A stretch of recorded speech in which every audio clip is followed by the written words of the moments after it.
Whether you are prepping for a big tech meeting today or, you're just insanely curious about how the apps on your phone actually get made, we've got something pretty special for you today. We really do. It is a wild story, honestly. Welcome to today's Deep Talk. We are jumping into a really fascinating set of university lecture slides.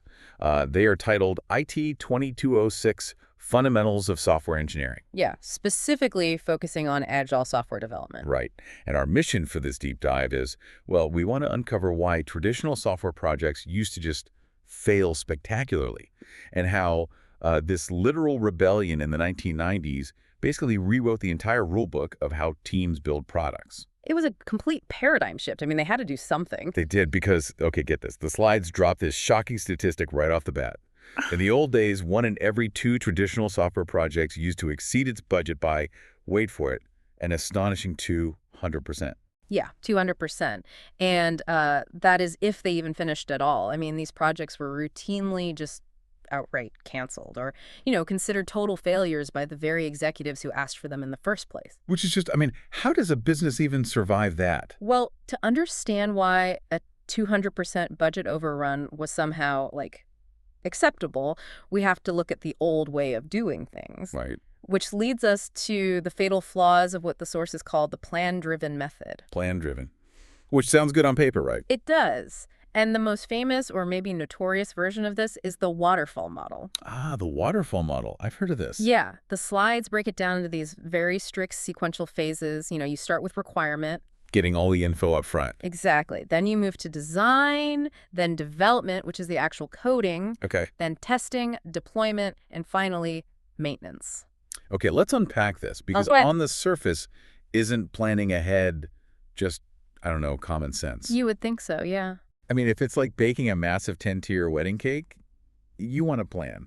But doing it the waterfall way, it's like baking that massive cake blindfolded and only asking the couple to taste it on the actual wedding day.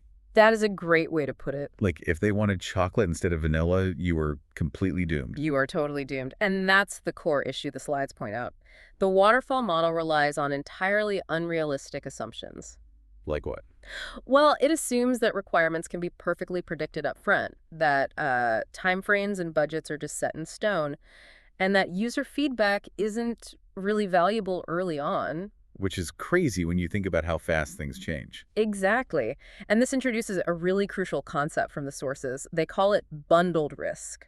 Bundled risk. I like that term. Because feedback is only obtained at the very, very end of the project, the team is forced to ask this terrifying question. Oh, no. Yeah, they have to ask, can you meet the client requirement at this stage? And they're asking this when the budget is spent and the deadline is tomorrow. So it's already way, way too late to make meaningful changes. Right.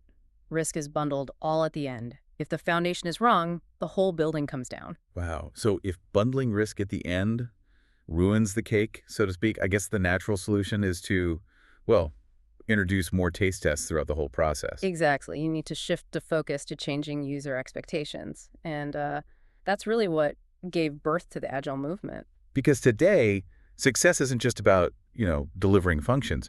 Users expect speed.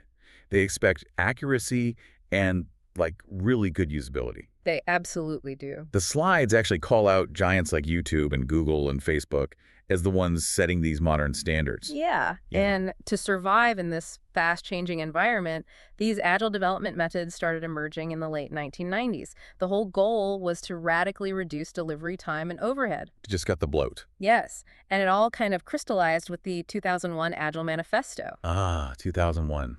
A big year for tech. Huge year. And the manifesto has these 4 core values. I'll walk you through them. Let's hear them. First, they value individuals and interactions over processes and tools. Okay, humans over machines. I get that. Second, working software over comprehensive documentation. Interesting. Third, customer collaboration over contract negotiation. And fourth, responding to change over following a plan. Okay, wait. I have to play devil's advocate here for a second. Go for it. That second one. Working software over comprehensive documentation. Yeah. As someone who, frankly, loves a clear set of instructions, isn't that just a massive excuse for developers to avoid writing things down? A lot of people think that, but the slides note a really critical nuance here. The manifesto says the items on the right still have value, like documentation is still valuable, Ooh, okay. but Agile just values the items on the left more. It's about a concept they call simplicity. Simplicity, how do they define that? The sources define simplicity as the art of maximizing the amount of work not done. Maximizing the work not done. That is fascinating. Right. It means don't write a 500-page manual if the code is going to change next week anyway. Write clean code instead. Okay, so now that we kind of understand this philosophy of embracing change, we really need to look at what this actually looks like when coders sit down at their keyboards. Yeah, because Agile isn't just one thing. It's actually an umbrella term. An umbrella term, so there are different types. Exactly. It encompasses several methodologies. You've got Scrum, Kanban, Lean, and Extreme Programming, or XP. Extreme programming. That sounds intense. It is, but they all share this contrast with the old way. The old way was a long release, 100% of the time spent with exactly one feedback point at the very end. Right, the blindfolded wedding cake. Exactly.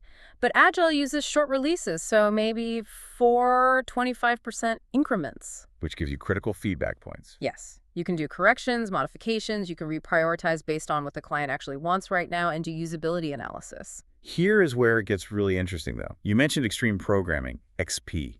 The slides say it was created by Kent Beck in the mid-90s, and they literally take 12 key software practices to their extremes. They really do. In XP, increments aren't delivered every few months.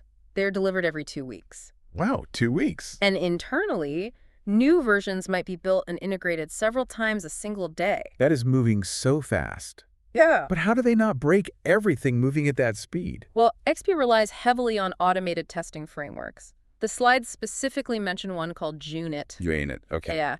And specifically, they use a concept called test-first development. Basically, you write the automated tests before you even write the actual code. Okay, wait. Writing the test before the code, that feels completely backwards. It does seem weird at first. It's like installing the security alarm before you've even laid the bricks for the bank. How does that actually work in practice? It's a great analogy, but think of it this way. If you write the test first, you are perfectly defining what success looks like.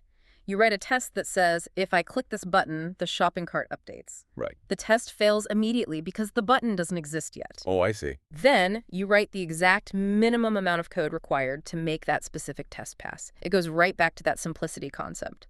Maximizing work not done.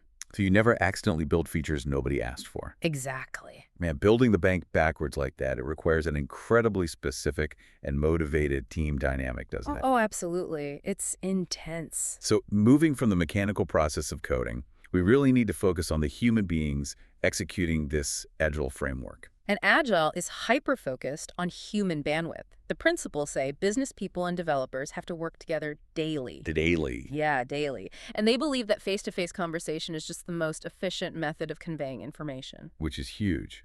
But I also noticed a fascinating rule from extreme programming in the sources. The strict 40-hour work week. Yes, this is a big one. The slide explicitly states that regular overtime is a symptom of a problem, not a long-term solution. Exactly. Burned out developers write bad code. It's just a fact. That makes total sense. So how does this team actually organize itself without working crazy hours? This brings us to Agile project management, and specifically the Scrum framework. Scrum, like in rugby. Basically, yeah. And in Scrum, you have very specific roles. First, there's the product owner. They own the vision, and their main job is to maximize the return on investment. So they decide what gets built. Right. Then you have the team, and the slides are specific here. A self-organizing team of 6 ± 3 members. So 3 to 9 people doing the actual work. Exactly. And finally, you have the Scrum Master. The Scrum Master. That sounds like a guy cracking a whip. It does, but it's the exact opposite. The Scrum Master is a servant leader. They are tasked with removing blocks. The slides call it the 3 Ps: problem solver, process coach, and protector. Okay, the 3 Ps. Their whole goal is to help the team deliver a potentially shippable product increment at the end of each sprint. So what does this all mean? It sounds like the Scrum Master isn't a traditional boss barking orders from a desk at all. Not even close. They're more like a like a sweeper in the Olympic sport of curling. Oh, I love curling. Right. Furiously sweeping the ice to clear away any friction so the stone, which is the development team in this case, can glide perfectly to the target. That is the perfect way to look at it. They sweep the ice. If the team needs a new software license, the Scrum Master gets it so the coders don't have to stop coding. So they just remove the roadblocks. Exactly. Wow. Okay, so zooming out here to wrap this deep dive up for you, Right. we've seen how Agile fundamentally shifted the tech industry away from that terrifying bundled risk and rigid upfront planning. It really saved the industry in a lot of ways. It moved everything toward a world of constant feedback, decreased risk, and just way higher user satisfaction. But I do have to throw in one major caveat from the sources before we finish. Oh, right. It's not a magic bullet for everything, is it? No, it's not. The slides are very clear that while Agile is highly successful for small, medium, or custom in-house systems, it requires significant modifications before being applied to critical systems engineering. Critical systems, like what? Like safety systems or heavy security systems, things where people could actually get hurt if the software fails. Right. You don't want the brakes on a train being built with trial and error sprints. Exactly. For those, you still need that heavy upfront documentation and rigorous planning. That makes total sense. Well, as we wrap up, I want to leave you with a final thought to kind of mull over. Something that wasn't explicitly in the 1990s slides, but feels so relevant today. Let's hear it. So, the Agile principles fiercely argue that face-to-face conversation is the absolute most efficient and effective way to convey information to a development team. Right, they were all sitting in the same room back then. Exactly. But in today's landscape, it's increasingly remote.